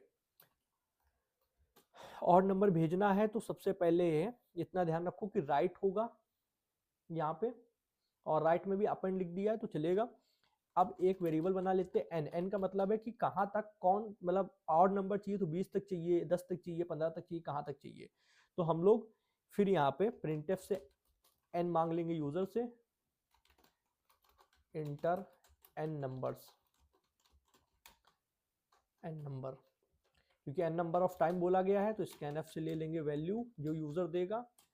स्कैनएफ में परसेंट क्या हो जाएगा, डी हो जाएगा, परसेंट डी, क्योंकि इंटीजर आएगी n की वैल्यू। यहाँ पे n में भेज देंगे, भेजने से पहले एड्रेस ऑफ का साइन लगा देंगे, एड्रेस ऑफ का साइन ये रहा, ठीक है, ये लग गया। अब n की वैल्यू तो यूजर दे देगा, तो एक लूप चला लेते हैं अच्छे से। तो लूप फॉर लूप चल जाएगा, और ऑड नंबर प्रिंट करना आता है ना, आता होगा, बहुत बार सिखाया है। i की वैल्यू अगर मान लो मैं 1 लेकर चलता हूँ और कहता हूँ i की value less than equal to कितनी हो, n के बराबर हो, मतलब n के बराबर हो, 1 से लेकर n के बराबर तक। और हर बार i की वैल्यू क्या करो, प्लस प्लस कर दो। ये क्या होगा, 1 से लेकर n तक के नंबर जनरेट करेगा। मान लो आपने 10 दिया तो 10 तक, 20 दिया तो 20 तक।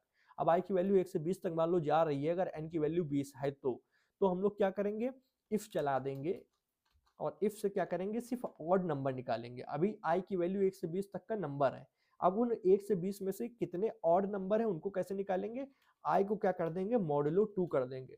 तो जब आप किसी भी संख्या का भाग देते हो तो शेषफल अगर 2 से भाग देते हो, किसी भी डिजिट का, किसी भी नंबर का 2 से भाग देते हो, और अगर उसका जो मॉडुलो है, मॉडुलो मतलब शेषफल है, वो किसके बराबर हो, यहाँ पे 0 के बराबर ना हो, ठीक है, मतलब कुछ भी हो 0 के बराबर ना हो, तो वो ऑड वैल्यू है। और अगर 0 के बराबर है तो हट जाएगा। जैसे 4 क्या है, 4 एक इवन नंबर है, 4 2 से डिवाइड करोगे 0 आ जाएगा शेषफल में। पर 3 क्या है, 3 एक ऑड नंबर है, तो ऑड नंबर कभी भी 3 को आप 2 को डिवाइड करो 0 आएगा नहीं, कभी नहीं आएगा। तो अब क्या करेंगे, हमारे पास जो आई है वो आई क्या होगा, ऑड होगा, तो वहां पे 1 न डाल के आई डालेंगे, ठीक है, हर बार आई से कर रहे हैं। तो यहाँ पे आई की वैल्यू जो होगी अब ऑड नंबर होगी, तो हम लोग सिंपली भेज देंगे। एफ प्रिंटफ का करके हम लोग फाइल में क्या करते हैं, इनपुट करा देते हैं। तो एफ प्रिंटफ में सबसे पहले एफ पॉइंटर डालेंगे, एफ पॉइंटर डालने के बाद में परसेंट डी, क्योंकि इंटीजर है, ऑड नंबर इंटीजर्स होते हैं, और कहाँ पे आ रहे हैं, आई के अंदर आ रहे हैं। तो अब जितने भी आप वैल्यू डालोगे, मान लो n की वैल्यू 20 दी है, तो 1 से लेके 20 तक में जितने भी ऑड नंबर होंगे वो क्या करेंगे, हमारी इस फाइल में student.txt में चले जाएंगे। करके देख लेते हैं, कोई बड़ी बात नहीं है। कोड को रन किया, अगेन रन कर लेते हैं एक बार। देखो कोई भी एरर नहीं है, मैं दोबारा से रन करता हूँ, कभी कभी VS कोड ड्रामे करता है। एक सेकंड, है कुछ तो एरर है, हाँ है, एफ प्रिंटफ यहाँ पे गड़बड़ी है, यहाँ पे गड़बड़ी है, बस इतना। दोबारा से रन करो, कह दो भैया आपका कॉन्फिडेंस इतना हाई है कि आप गलत करके भी कहते कोई गड़बड़ी नहीं है। ये भी सही है। मान लो मैंने कहा 20 तक के और नंबर जनरेट करो, तो n की वैल्यू मैंने 20 दे दी। अब student.txt पे आते हैं, तो देखो 1 3 5 7 9 11, फिर 13, 11 के बाद मान लो 13, 13 के बाद 15, 15 के बाद 17, 17 के बाद 19, ये सारे नंबर्स आपके ऑड नंबर्स हैं। अगर आप इनके साथ स्पेस भी डालना चाहते हो तो परसेंट डी में हल्का सा स्पेस दे दो।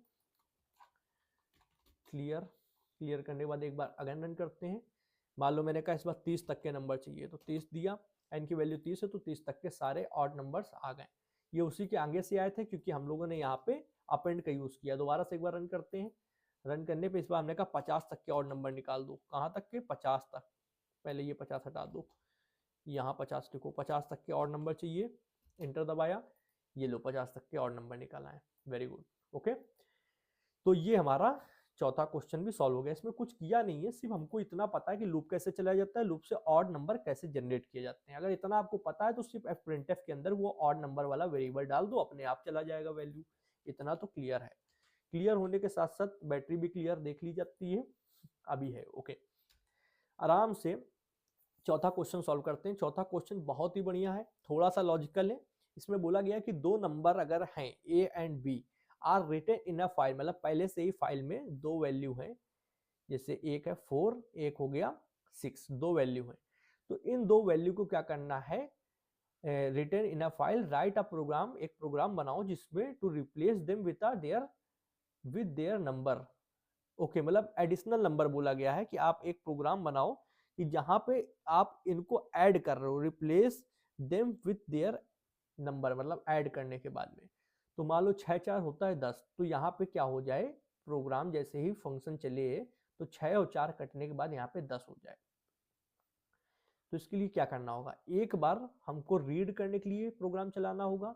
रीड करने में हम लोग मान लो 6 और 4 को रीड कर लिए, एक ए में डाल दिया, एक बी में डाल दिया, ठीक।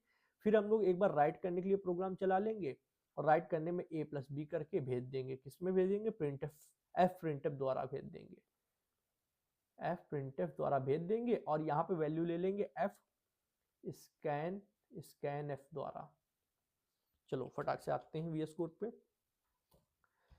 ये सारा कुछ हटाओ, इतना हटाने के बाद सिर्फ ध्यान दो एक फाइल पॉइंटर बना हो, फाइल ओपन हो चुकी हो।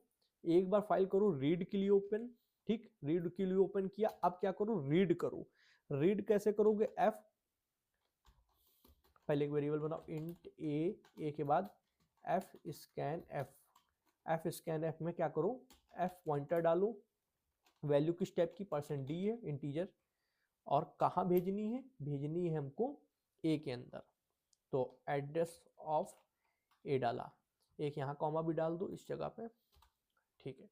तो जो भी वैल्यू निकल के आएगी वो ए के अंदर चली जाएगी। तो पहले यहाँ पे मैं 2 वैल्यू लिख देता हूँ, एक है 4 और एक है 6, 2 वैल्यू है हमारे पास, ठीक है। अब 4 निकल के आएगा, ए के अंदर चला जाएगा। फिर हम लोग एक वेरिएबल और बना लेते हैं इंट बी, और इसके अंदर भी सेम चीज कर लेते हैं, एफ स्कैन एफ को कॉपी करते हैं, पेस्ट करते हैं। इस बार जो वैल्यू निकल के आएगी वो बी के अंदर चली जाएगी।